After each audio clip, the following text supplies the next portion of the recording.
Yo, yo, yo, what's up? This is Dante Boy.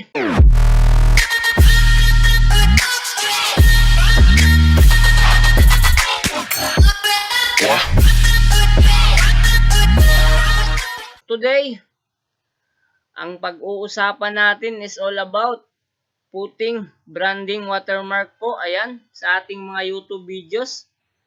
So, paano nga ba maglagay ng branding watermark po sa ating mga YouTube videos? So, ngayong araw na to, yan po ang ituturo ko sa inyo kung paano maglagay ng branding watermark po.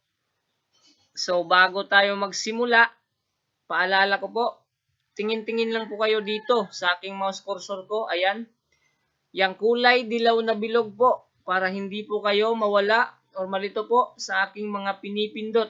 So, magsimulan na tayo. Punta po tayo sa ating YouTube channel po. Ayan, punta tayo dun. So, nandito tayo sa ating home ng ating YouTube channel. So, dito po sa may bandang kaliwa, ayan, sa upper right po, click po natin yung ating mukha. Yung mukha ko po. Sa inyo, kung may mukha po yung YouTube channel nyo, ayan, yan po yung i-click nyo. Click po natin to. Ayan. Din dito. Dito po. Pag na-click na po natin yon, click po natin ulit itong Creator Studio po. Ayan. Creator Studio. Yang may gear icon po. Click po natin yan. Wait. Ayan po, nandito po tayo sa ating dashboard po. Dashboard ng ating YouTube channel. So dito po, tingin lang po kayo sa aking mouse cursor ko. Ayan po, yung kulay, dilaw na bilog po. Tignan nyo lang po yan para hindi po kayo mawala or balito po.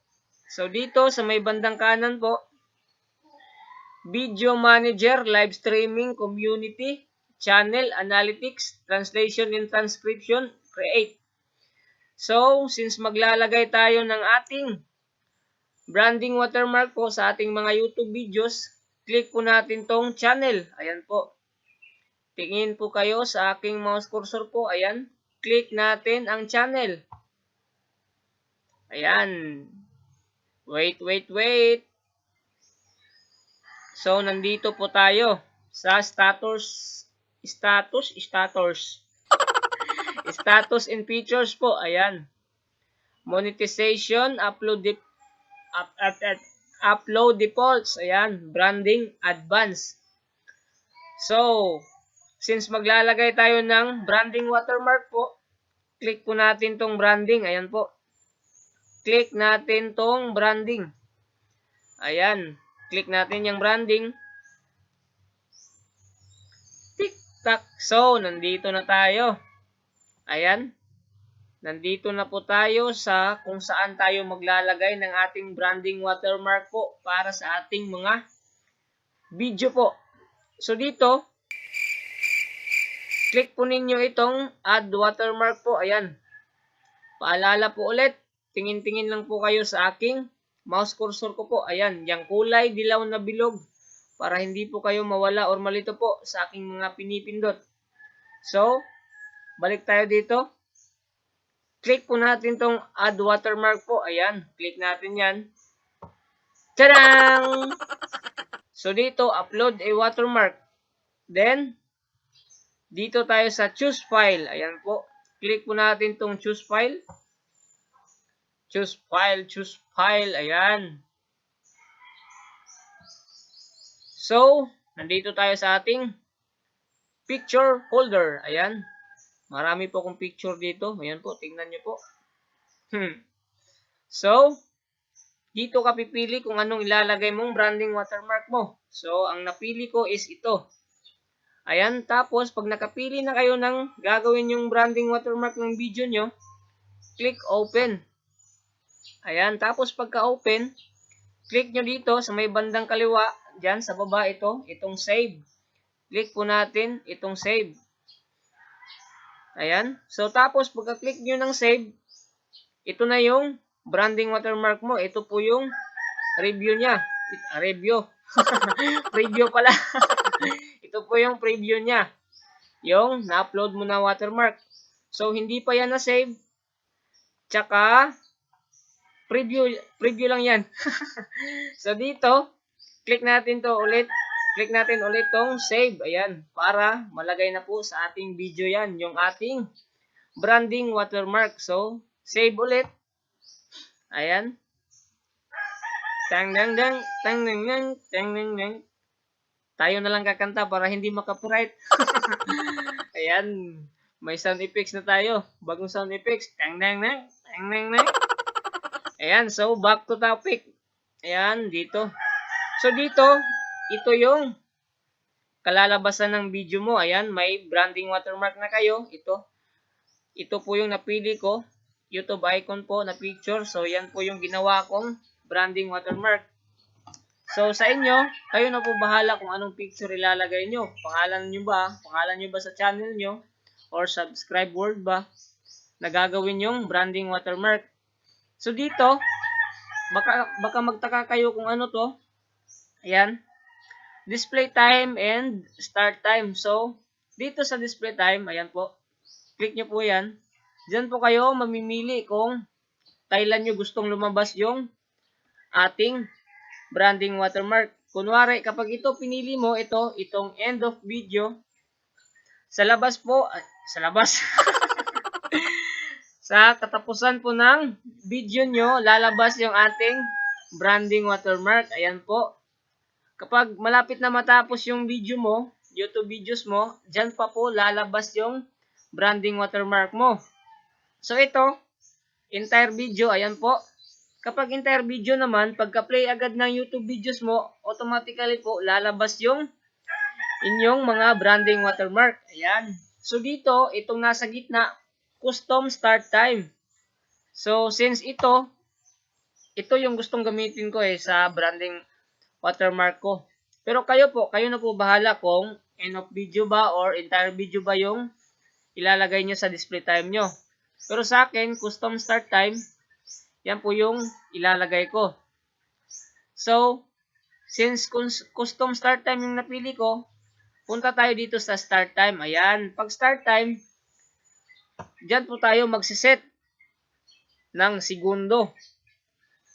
After mag-play ng ating video, lalabas po yung ating branding watermark. Kunwari, set po natin to sa 30 seconds. Ayan.